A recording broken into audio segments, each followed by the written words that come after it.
Hello friends! Kamusta?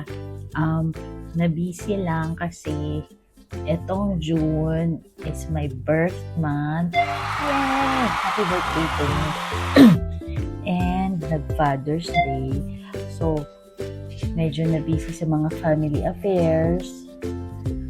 And then, sa work din, na-busy tayo. So, ngayon, tayo ay nagbabalik at magre-revenge. Joke lang.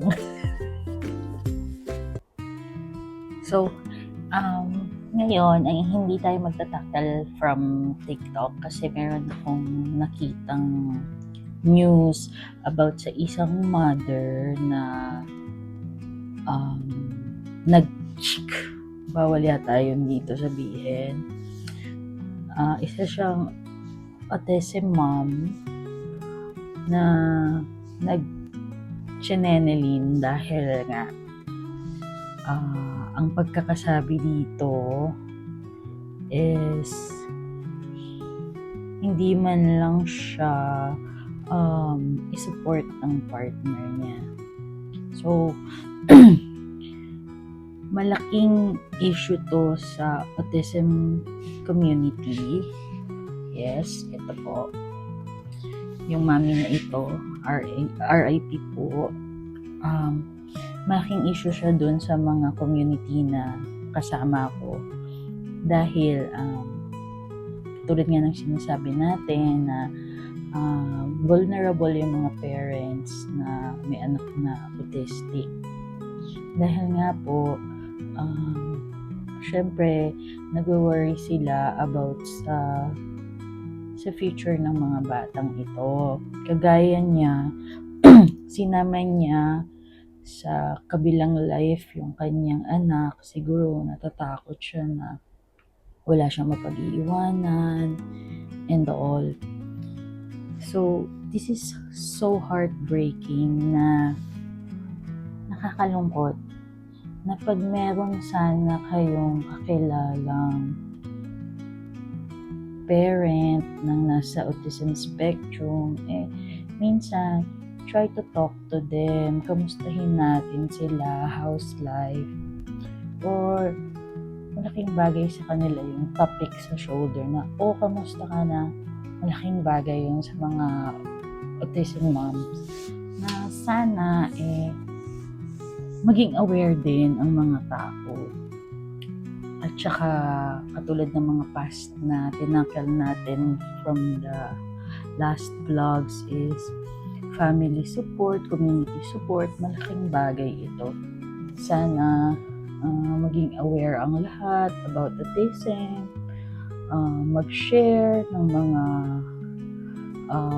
clips na makakatulong sa mga hindi marunong or hindi pa masyadong maalam about autism spectrum disorder. So, kasali din yung balita na sa bus, may isang PWD na pinagtulungan ng mga nakasakay and kinoryente pa. So, nakakalungkot itong mga lumalabas na balita dahil walang awareness talaga ang mga tao about PWDs. So, let's be kind to everyone. And hindi natin alam kung anong mga diagnosis ng nasa paligid natin. Nakakalungkot ito. Maging kind tayo sa people. And I hope na PWD or not, let's be kind to everyone, to each and every one of us po. This is so heartbreaking kasi ito ang takot ng mga nanay na nasa spectrum, syempre, na hindi mabuksan ang mind ng mga tao about PWDs. And I hope sana magkaroon ng government ng awareness sa mga balitang ito, like help nila yung community about PWDs para yung mga nasa paligid din is may idea kung paano nila i-handle ang isang person with disability. So, kunyari, sa school, sana meron tayong subject na awareness for PWDs. So, para habang tumatanda ang mga bata, meron silang idea about how to handle PWDs and how to converse sa mga kagaya nila. And sana na din, kahit itong mga small content na ito, pag may mga nakikita kayong ganito, support nyo sila para maging aware ang mga tao na hindi normal people ang nasa mundo, hindi lang normal people. Kumbaga, lahat ng klase ng tao, lahat ng diagnosis ng tao is nasa mundo. Kaya let's be kind and patient with each and every one of us. And sana dumating din sa time na maging priority ng government ang mga PWD din. May kaya man sila o wala, they need help. I hope government will have parang magkaroon man sila ng goal about PWD. So, ayun na nga. Ngayon, I am so energetic na ipakita sa inyo ang daily life namin ni Ethan kasi pauwi pa lang siya ngayon from Batangas. It's 7:40 in the evening na. Iniintay ko siya. One day kami hindi actually magto 2 days na kami hindi nagkikita. Nakakamiss pala. Kahit ang likot-likot ng anak mo, mamimiss mo pala siya. And nakakatawa kasi nag-enjoy siya. May mga clips akong ilalagay dyan. Makikita nyo. Napakasaya na makita mo ang anak mong masaya. Kaya I hope the government, kayo na nakaupo, sana magkaroon ng priority ang mga PWD.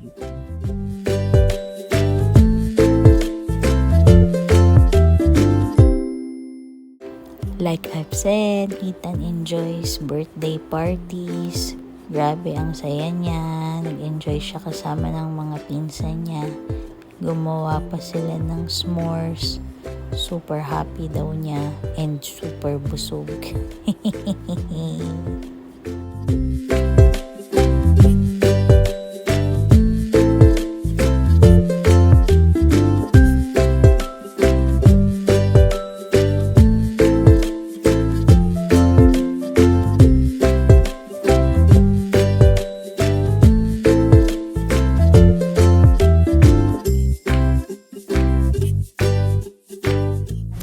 Mama, we're waiting for Kuya.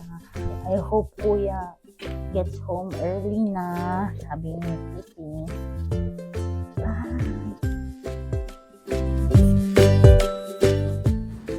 So tonight, susunduin na natin si Kuya Ethan and si Dada na galing sa Batangas. Pick-upin ko sila sa house ng great-grandma ni Ethan Pot. Malapit lang naman sila dito sa amin. Kaya naman, mabilis lang ang biyahe. And let's go!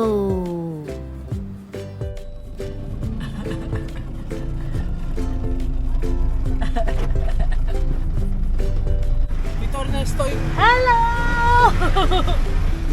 Hello po! Hindi na ako nakapunta. Ay, kasi bye-bye na. Bye-bye! Bye-bye, Lolo! Happy Father's Day! Say Happy Father's Day! Bye! Close the door! Bye! Oh, kiss mommy! Mwah! Bye! So, pagka-uwi, naligo na siya, kumain na siya, and nag-usap kami ng kaunti. Sabi ni Ethan, I miss you, Mom, and I miss Chippy and Nana. Na-miss niya yata yung buhay niya sa bahay, buhay friends. So, this is it, pansit. Natapos na naman ang isang araw natin. Thank you all for supporting our mini vlog. See you all on our next vlog. Please hit like and subscribe. Bye!